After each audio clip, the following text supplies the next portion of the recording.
Hello, I'm Jeffrey Ham, equity analyst for Briefing.com. Today is Wednesday, July 30th. Investors looked past a strong rebound in crude prices to focus on data that showed an unexpected gain in non-farm private payrolls and the Fed extending its liquidity measures to Wall Street. Despite a smaller than expected decline in crude oil stockpiles, oil prices climbed as much as 4.3% during this session to make their largest one-day advance since trending downward from historic highs reached earlier this month. Crude had actually been down more than 1%, below $121 per barrel, but finished its session near $127 per barrel, which is still almost 16% below its record high. The rebound in oil prices helped the energy sector make a 5.6% advance. Investors have rotated out of the energy sector in recent sessions, but oil's rebound induced buying in large names like ExxonMobil and Chevron.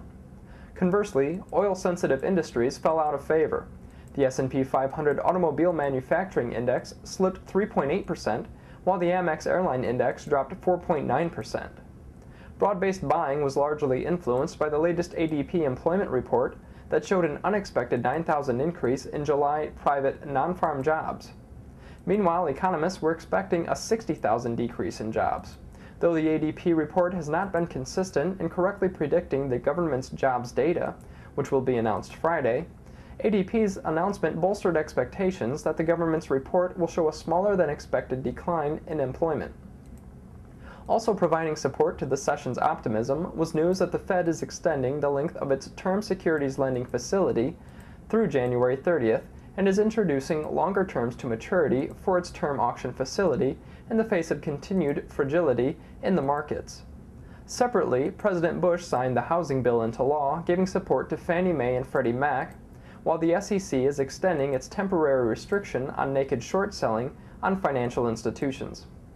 The financial sector gained 2% as thrifts and mortgage players collectively climbed 4.1%, and diversified banks climbed 3.8%. Investment banks and brokerages advanced 3.5%. The Nasdaq lagged the Dow Jones and the S&P 500 during Wednesday's action. Weakness among components Garmin, Cisco, and Electronic Arts offset strength in Comcast. I'm Jeffrey Ham for Briefing.com. Thanks for listening and have a great evening.